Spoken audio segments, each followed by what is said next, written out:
আজকে আমি আপনাদের ইট ইট একটি ভার্ব দিয়ে 4টি বাক্যতে রূপান্তর করব।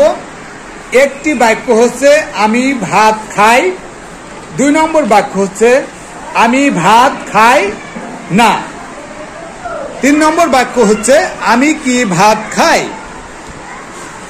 4 নম্বর বাক্যটি হচ্ছে আমি কি ভাত খাই না।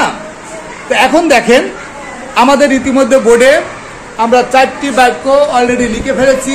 আমি ভাত খাই, আমি ভাত খাই না, আমি কি ভাত খাই, আমি কি ভাত খাই না। তো এখন দেখেন আমাদের বোর্ডে 4টা বাক্য লেখা হয়ে গেছে। তো এই 4টা বাক্য আমরা এখন আপনাদের সুন্দর করে পড়াবো। আপনারা এই বাক্যগুলো সুন্দর করে পড়বেন। তার আগে আমি আপনাদের কয়েকবার করে পড়াবো। এই পড়ানোর সময় আপনারা সুন্দর করে আমার সাথে পড়বেন, তারপরে আপনাদেরকে আমি রাখবো, তারপর আপনারা এখানে এসে পড়াবেন, ঠিক আছে? তো আপনারা সবাই বোর্ডের দিকে খেয়াল করবেন, সকলেই বোর্ডের দিকে খেয়াল করবেন, আপনারা যেন এদিক ওদিকে খেয়াল করবেন না। তো আমরা বোর্ডের দিকে চলে যাচ্ছি। তার আগে আরেকটু বলি, আপনাদের মনে আছে আমরা আগে টি উচ্চারণ করতাম, এখন সেই টিকে কি বলা হয় বলেন তো? ঠি উচ্চারণ করা হবে।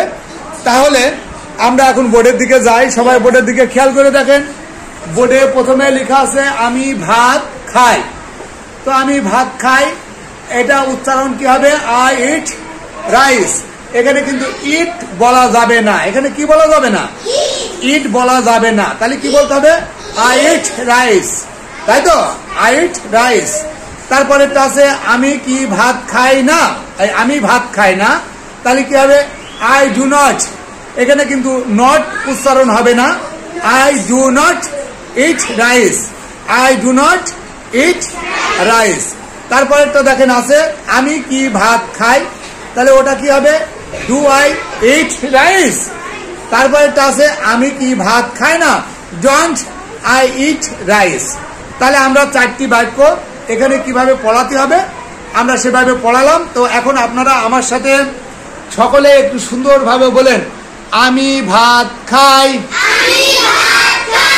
আমি ভাত খাই,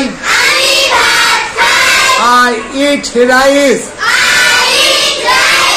আমি ভাত খাই না, I do not eat rice, আমি কি ভাত খাই, ডু আই ইট রাইস, আমি কি ভাত খাই না, ডোন্ট আই ইট রাইস। আমি যেহেতু ছন্দে ছন্দে পড়ানোর কারণে আমি আমার মতো ছন্দে পড়ালাম।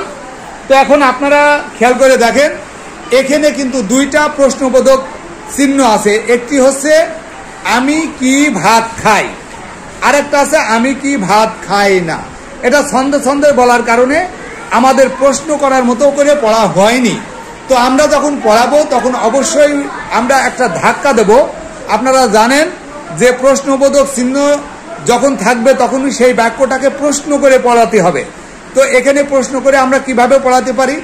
আমি কি ভাত খাই, অবশ্যই এটা আপনারা বলার সময় বলবেন আমি কি ভাত খাই, আমি কি ভাত খাই না, এটা প্রশ্ন করা হচ্ছে। তাহলে এখানে আপনারা যখন পড়াবেন তখন অবশ্যই এরকম করে পড়াবেন। আর আমি এখন যেহেতু ছন্দে পড়ালাম, একটা পড়ার সৌন্দর্যের জন্য, মানানসইয়ের জন্য, আপনাদের মুখস্থ করানোর জন্য ছন্দে পড়ালাম। তো আর একবার আমি যেভাবে প্রশ্ন করে পড়াতে হয় আমি আর একবার সেভাবে পড়াবো, এরপরে আপনাদের এসে ডাকবো। তো এখন আমি যাকে ডাকবো সে কিন্তু এসে পড়াতে হবে। সে কিন্তু বলতে পারবে না যে স্যার আমার হবে না, আমি পারবো না, এই কথাটা কিন্তু বলা যাবে না। তো ঠিক আছে, সকলে আবারও একবার বোর্ডের দিকে দেখেন। আমি ভাত খাই, আই ইট রাইস, আমি ভাত খাই না, I do not eat rice, আমি কি ভাত খাই, ডু আই ইট রাইস, আমি কি ভাত খাই না, ডোন্ট আই ইট রাইস। তাহলে দেখেন আমি এখন কিন্তু ধাক্কা দিয়ে পড়েছি, তাহলে আপনারাও এভাবে ধাক্কা দিয়ে পড়বেন। তো এখন আপনারা এইভাবে কে ধাক্কা দিয়ে পড়াতে পারবেন সুন্দর করে বলেন তো দেখি। আচ্ছা, বেশ কিছু লোক আছে।